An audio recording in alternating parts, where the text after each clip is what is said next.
भगवान श्री कृष्ण कर्मों के बारे में कहते हैं, आपके द्वारा किए गए पाप अपना एक नया नरक बनाते हैं और आपके द्वारा किए गए पुण्य एक नया स्वर्ग बनाते हैं। कर्म का फल व्यक्ति को उसी तरह ढूंढ लेता है जैसे कोई बछड़ा सैकड़ों गायों के बीच अपनी मां को ढूंढ लेता है।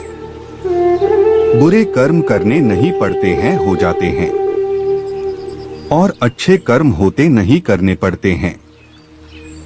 आप जो अपने जीवन को देते हो, जीवन भी वही आपको वापस देता है। तुम्हारे द्वारा की गई नफरत कभी न कभी वापस तुम्हारे पास जरूर आएगी। दूसरों से प्यार करोगे तो तुम्हें भी प्यार ही मिलेगा।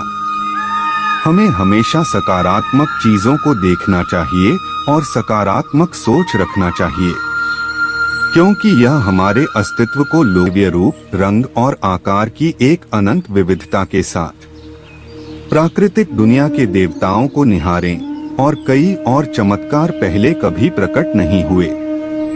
मेरे शरीर के भीतर पूरे ब्रह्मांड को देखें और अन्य चीजें जिन्हें आप देखना चाहते हैं। चढ़ाने की प्रक्रिया ब्रह्मा है, जो अर्पित किया जाता है वह ब्रह्मा है। ब्राह्मण ब्रह्मा की अग्नि में यज्ञ करता है। जो प्रत्येक कर्म में ब्रह्मा को देखता है उसे ब्रह्मा की प्राप्ति होती है। कर्मों से डरिए, ईश्वर से नहीं। ईश्वर माफ कर देता है, कर्म नहीं। पृथ्वी में जिस प्रकार मौसम में परिवर्तन आता है, उसी प्रकार जीवन में भी सुख-दुख आता जाता रहता है। कर्म से ही विजय है, भाग्य भी कर्म पर निर्भर है। कर्म है तो सफलता तय है।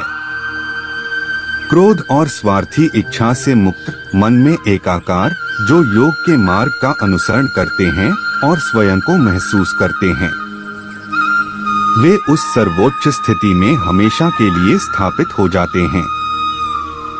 बुरे कर्म करने वाले सबसे नीच व्यक्ति जो राक्षसी प्रवृत्तियों से जुड़े हुए हैं और जिनकी बुद्धि मायान्यन से खुश रहता है, जिसके मनुष्य जीवन एक आत्मज्ञान है और जो अपने खुद से संतुष्ट है, पूरी तरीके से तृप्त है, उसके लिए जीवन में कोई कर्म नहीं है। जो इस लोक में अपने काम की सफलता की कामना रखते हैं, वे देवताओं का पूजन जरूर करते हैं। जब कोई व्यक्ति अपने लक्ष्य पर सफलता प्राप्त कर लेता है तो उसके जीवन के सभी दुख अपने आप खत्म हो जाते हैं। जीवन में नया उमंग और खुशियां भर जाती हैं। ऐसा कोई नहीं जिसने भी इस संसार में अच्छा कर्म किया हो और उसका बुरा अंत हुआ है, चाहे इस काल में हो या आने वाले काल में। सही मायने में जो मनुष्य क्रोध से मुक्त होता है और जिसके मन में एकजुट होने की इच्छा होती है, वह सच्चा होता है। भगवान हमेशा उसके साथ होते हैं। एक जीवित रहने वाले मनुष्यों के संकट का कारण होता है परमेश्वर के साथ अपने रिश्ते को भुला देना।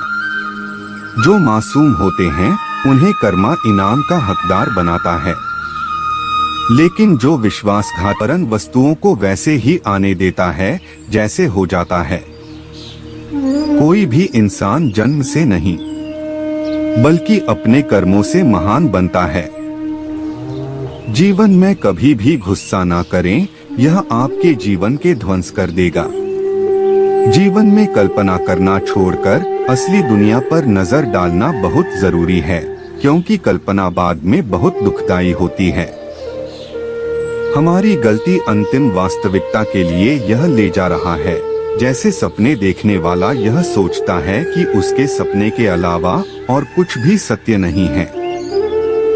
वह जो पहले विष की तरह लगता है लेकिन अंत में अमृत की तरह स्वाद लेता है, यह स्वयं के साथ शांति से पैदा हुए सत्व का आनंद है।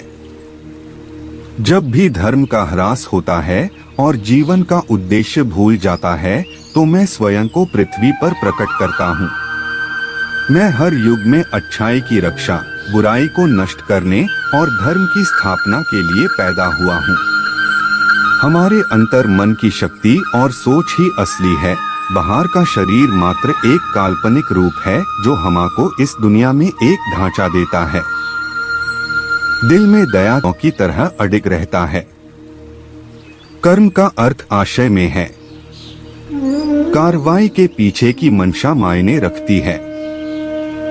जो लोग केवल कर्म के फल की इच्छा से प्रेरित होते हैं वे दुखी होते हैं, क्योंकि वे जो करते हैं उसके परिणाम के बारे में लगातार चिंतित रहते हैं। जो कुछ तू करे वह मेरे लिथे भेंट कर, अर्थात जो अन्न तू खाता है, जो बलि चढ़ाता है, जो सहायता तू देता है और अब के दुख भी। मेरा सच्चा अस्तित्व अजन्मा और परिवर्तनहीन है। मैं हर प्राणी में वास करने वाला यहोवा हूँ।